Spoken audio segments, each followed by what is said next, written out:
Michelle was just about to leave the cave. Suddenly the rope at the entrance was pulled away by someone above. It turned out to be Gar's older brother. He yanked Michelle out of the cave.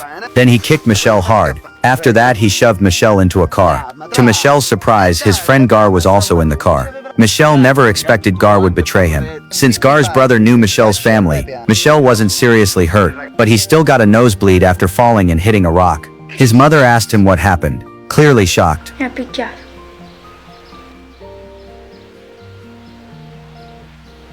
Che cosa ne hai fatto? Non gli ho Disgraziato! fatto niente. Come Che le sarà partite tu mai? con mio Ma figlio? non faccio un culo, soldata, che gli ho fatto? Oh, smetti, non volevo far scappare! Oh, Seeing his mother fighting with the man, Michelle rushed forward to help. Luckily, his father arrived just in time and stopped the fight. His mother carefully treated Michelle's wounds. That night, his father came to talk to him. He asked Michelle if he wanted to let Philip go. He also asked how many times they had met, and whether Philip had seen Michelle's face. With no choice, Michelle lied, and said Philip couldn't open his eyes. After hearing this, his father finally relaxed. But he still warned Michelle never to go back to the cave. Otherwise, those people would kill Philip. Michelle had no choice but to promise he would never go again. From that day on, Michelle never went back to see Philip. He would only stand by the fence and watch from a distance. He was terrified that something might happen to Philip, but he never dared to go inside again. Until one day, his friends planned a bike race. The finish line was the abandoned house near the cave where Philip was held. At first, Michelle hesitated, but in the end he followed them anyway. Suddenly the sky darkened with strong winds and thunder. It started raining heavily, as if punishing him for breaking his promise. Seeing everyone run inside to take shelter, Michelle had no choice but to follow. But his face was filled with worry for Philip. At that moment, Gar walked over to him.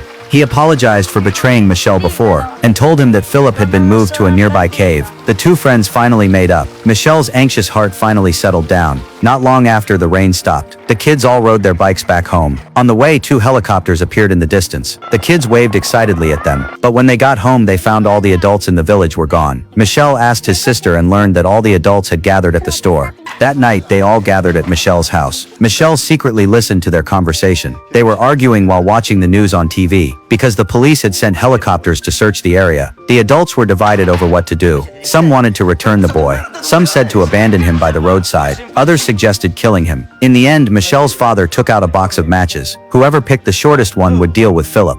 At that moment, Michelle understood everything. Ignoring his sister's protests, he sneaked out through the window. He rode his bike toward the cave. Night slowly fell. Only his kind heart kept shining in the darkness. With the silent forest around him, his small figure looked even brighter in the dark. Finally, he found the cave where Philip was being held. He carefully avoided the guards, but the cave was sealed shut with wooden boards. Michelle didn't care anymore. He climbed over the locked entrance and heard Philip's weak voice. He jumped inside and found Philip tightly bound. By now, Philip was too weak from hunger. He couldn't climb over the wooden barrier. Michelle held up his legs and used all his strength.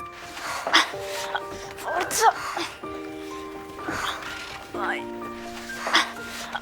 Dai.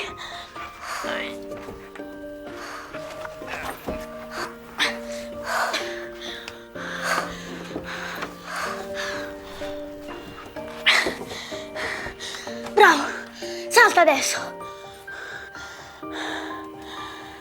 Ho paura. Salta, stanno arrivando. Salta, devi saltare.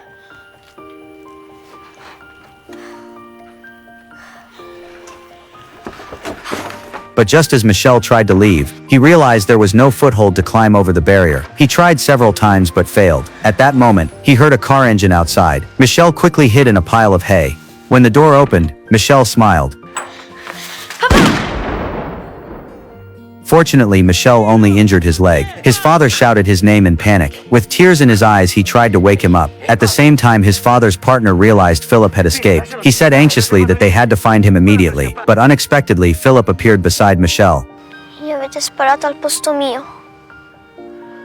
At the same time, two helicopters appeared in the sky. This is a story about two boys. It is also a story about innocence and evil, about children and adults. Maybe the adult world is not entirely dark, but we always rely on childhood, on those pure and clear eyes, on those gentle and naive words, on the guardian angel in our hearts. With it, even the darkest moments can fade away. In a dark world, as long as you are here, I am not afraid. That's the end of today's story. If you enjoyed it, don't forget to follow.